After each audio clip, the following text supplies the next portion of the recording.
ಬಾರಿ ಬಜೆಟ್ ಮಂಡನೆ ಮಾಡಿದ ಮೊಟ್ಟ ಮೊದಲ ಭಾರತೀಯ ವ್ಯಕ್ತಿ ವಿತ್ತ ಸಚಿವೆ ನಿರ್ಮಲಾ ಸೀತಾರಾಮನ್.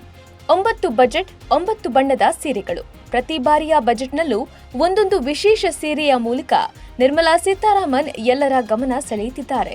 ಈ ಸೀರೆಗಳ ವೈಶಿಷ್ಟ್ಯತೆ ಏನು ಅನ್ನೋದರ ಡೀಟೇಲ್ಸ್ ಇಲ್ಲಿದೆ. ಈ ಬಾರಿಯ ಬಜೆಟ್ನಲ್ಲಿ ನಿರ್ಮಲಾ ಸೀತಾರಾಮನ್ ಅವರು ಕಂದು ಬಣ್ಣದ ಅಂಚು, ಗೋಲ್ಡನ್ ಚೆಕ್ಸ್ ಹೊಂದಿರುವ ಕೆನ್ನೇರಳೆ ಬಣ್ಣದ ಕಟ್ಟಂ ಕಾಂಜೀವರಂ ಸೀರೆ ಉಟ್ಟಿದ್ದಾರೆ.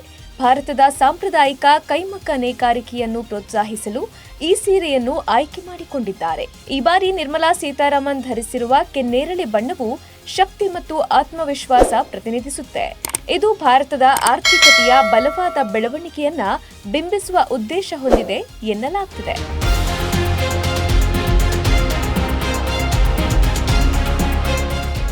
2025-26ರ ಯೂನಿಯನ್ ಬಜೆಟ್ ಅಧಿವೇಶನದಲ್ಲಿ ಮೋದಿ 3.0 ಸರ್ಕಾರದ ಮೊದಲ ಪೂರ್ಣ ಬಜೆಟ್ ಮಂಡನೆ ಮಾಡಿದ ನಿರ್ಮಲಾ ಸೀತಾರಾಮನ್ ಅವರು ಮಧುಬನಿ ಕಲೆಯನ್ನು ರೆಪ್ರೆಸೆಂಟ್ ಮಾಡುವಂತಹ ಗೋಲ್ಡನ್ ಬಾರ್ಡರ್ ಹೊಂದಿದ್ದ ಕೈಮಗ್ಗದ ಆಫ್ ವೈಟ್ ರೇಷ್ಮೆ ಸೀರೆ ಉಟ್ಟು ಗಮನ ಸೆಳೆದಿದ್ರು.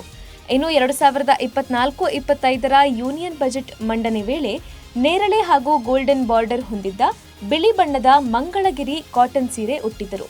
ಹಾಗೆ 2024-25ರ ಮಧ್ಯಂತರ ಬಜೆಟ್ನಲ್ಲಿ ಪಶ್ಚಿಮ ಬಂಗಾಳದ ಕಾಂತಾ ಹೊಲಿಗೆಯಿಂದ ವಿನ್ಯಾಸಗೊಳಿಸಿದ ನೀಲಿ ಬಣ್ಣದ ಟಸರ್ ರೇಷ್ಮೆ ಸೀರೆಯಲ್ಲಿ ಮಿಂಚಿದ್ದರು.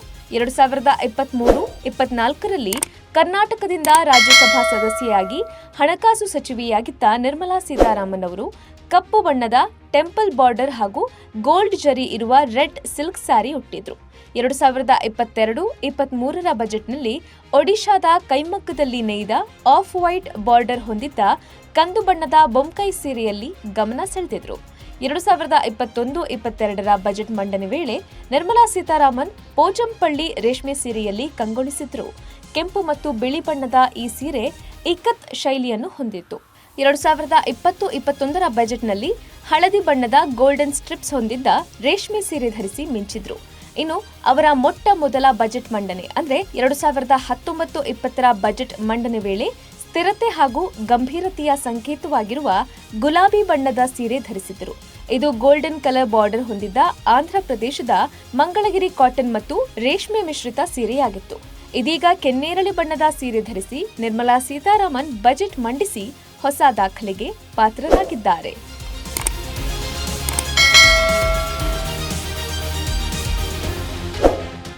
ಲೇಟೆಸ್ಟ್ ಹಾಗೂ ಇಂಟ್ರೆಸ್ಟಿಂಗ್ ಸುದ್ದಿಗಳಿಗಾಗಿ ಬಾಸ್ ಟಿವಿ ಕನ್ನಡ ಚಾನೆಲ್ನ ಸಬ್ಸ್ಕ್ರೈಬ್ ಮಾಡಿ. ಹಾಗೆಯೇ ಬೆಲ್ ಐಕಾನ್ ಪ್ರೆಸ್ ಮಾಡಿ. ಇದರ ಜೊತೆಗೆ ಫೇಸ್ಬುಕ್, ಇನ್ಸ್ಟಾಗ್ರಾಮ್, ಎಕ್ಸ್ನಲ್ಲೂ ಮಿಸ್ ಮಾಡದೆ ಫಾಲೋ ಮಾಡಿ.